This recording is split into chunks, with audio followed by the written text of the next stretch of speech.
what's up, Mutantville? You've got your good pal Johnny Brento here with a quick update on the old poster collection for today's vlog. Over my shoulder you'll see Respawner playing.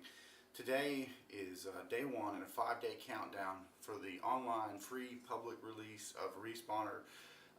Obviously, Tales from Mutantville is finally out, and that's been the hold up because we wanted to have a chance to release that DVD, and folks who bought the DVD to see it prior to it being released publicly and online. That said, the version that you're going to see online is a lower resolution version than if you were to purchase the Tales from Mutantville DVD you see playing behind me. So, and there's also some extras like commentary and whatnot, so be sure to check that out. So again, this is day one of the 5-day countdown for the online release of Respawner. Respawner will be released the same day as Iron Man 3, so watch that and then go in and see another comic book hero. So that's my pitch. But anyway, the subject at hand is that I've just gotten some really awesome posters from my buddy Midnight Screen Fest, and 3 of them were ones that I had been on my hit list for a while. So Hell Knight with Linda Blair, pretty amazing, pretty amazing. Yeah, how about them apples? You like apples, don't you? That's the Maniac poster. That's the original one sheet, the big 42-inch size, which unfortunately does not fit my marquee that you see over here behind me. But boy, this one's stunning. Just the illustration and cover. And then this was an extra that he threw in. This is the Cujo poster. Pretty killer. Give me some time to get that one done. I want to make sure that I show you guys this the right way. This is the international poster for one of my favorite sci-fi films of all time, Life Force. And boy, is it stunning. And this is original and obviously rolled, never been folded, so that's extremely sweet. And I think this one might actually fit my marquee over here, or maybe not. But in any case, this bad boy's getting framed. I got a little letter from him as well with this, and it's a picture from one of the vampire soul sucking somebody in that film, and it says, "Thanks for buying one of the best sci-fi horror posters in the world. I saw Life Force back in the 80s in a Regent movie theater when it came out. I never did forget how glorious and creepy it was. Not to mention the super hot chick in this movie. No kidding. Matilda May. Hello."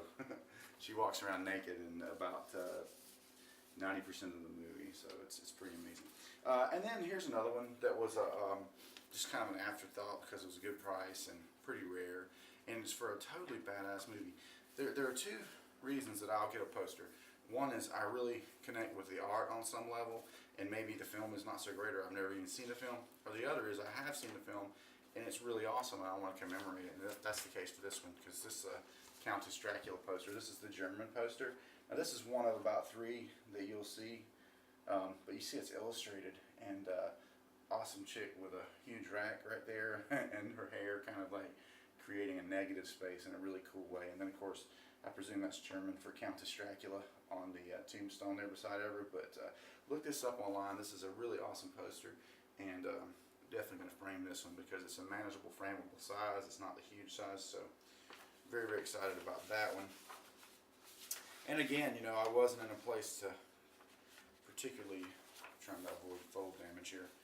I wasn't in a particularly good time for me to buy this, but you know, when you've been looking for some stuff, particularly the Maniac poster, you don't want to pass up a good opportunity. So, you know, in the end, my desire to have that poster won out, and now we've got several more posters for the archive here that I got to worry about finding a way to display, because some of these are just too awesome not to display. And that is the conundrum with collecting posters, is I'm going to have all kinds of space around here, but suitable poster space it's kind of it's not as much as I'd like to have.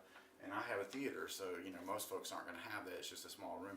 So I'm trying to expand from my creative movie space and my studio space up into the house, but Mrs. Johnny Brento is not always down with that, so it's always kind of a struggle to make that happen. But that's what we're trying to do right now. And you know, again, stay tuned for more of these updates. I'm also going to start, when I post these articles on mutantville.com, I'm going to put little pieces of extras that you haven't seen yet from behind the scenes, the making of Respawner. And you know, on the one hand, I kind of get criticized sometimes for putting out spoiler stuff, but here's the thing. It's an independent pilot for a web series that was never made, so I don't think I'm spoiling anything for you. The premise is written there in black and white. It's just actually seeing the film. You need to have it done. So I'm going to share some really cool behind the scenes stuff, as I've said, that never has been publicly released before, so please check those articles out. There'll be one probably every day this week, culminating in Friday's online release of Respawner, the pilot, and that'll be in my regular Fridays with MVP review. And of course, there's lots coming up this week, and actually there's 3 big events coming up this week, and I'll go ahead and start plugging those right now. My band Absolute Zero, we've been getting ready right here in this space. You can probably see the band stuff behind me. We've been putting 2 months of really hard work into getting ready for this Smith Splash Music Festival. It's a benefit festival to raise money to teach kids to swim, because unfortunately the organizers lost a child to accidental drowning, like there's any other kind of drowning. Horrible tragedy, but they're turning it into something positive, and hopefully saving lives with all this. And amazingly, they asked us to be a part of it, so that's awesome. We did it in 2011. Once again, this year we're going to come in with more preparation and hopefully even a better set. And they always have nice sound, and it's just kind of a roll in, set up your instruments and play kind of a scenario in front of a whole bunch of people. Maybe even over 1,000 people last year. So I'm hoping he's even bigger this year. So that's one of the things. Obviously, Iron Man is coming out. Iron Man 3 coming out Friday. Holy crap, I can't wait. And then, of course, for all of you, right from the comfort of your own home, you'll be able to see Respawner. And then, if you like Respawner, I would just say to you that, that's just one of actually 6 films that are on the Tales from Mutantville DVD between the 3 main features and, well, I say features, they're short films. The featured short films, the anthology, and also the extras, including Zombie Hunter, the first film that we ever tried to make. It's sort of an unfinished film, but as such, such as it is, it's available on the extras, along with some other things, including Respawner. So I do hope you'll check that out. And thanks again, guys, for watching. And let me know how these vlogs are going, if it's something you guys watch or you want to see more of. Leaving a comment or a positive reinforcement on this kind of content that Strebo and I are doing will mean more of it. That's as simple as that. I mean, it takes a finite amount of time we have to do this content weekly while we work and do our myriad of other projects. I'm scripting, Strebo's scripting. I'm preparing pre-production for a short film here that's already been scripted, and that's going to come down to shoot here in another month or so. And then, of course, there's my Mother of Vampires project in whatever state of limbo that it's in right now, trying to decide how we're going to move forward with that. There's a lot going on, and we're taking the time out to do this for you guys. So, give us positive feedback if you want to see more of it, and then maybe it'll go on. Who knows? I mean, it's quite a lot to have a video ready for, even if it's just a simple vlog, ready for mutantville.com every day. But that's what we do for you guys because we love you. So,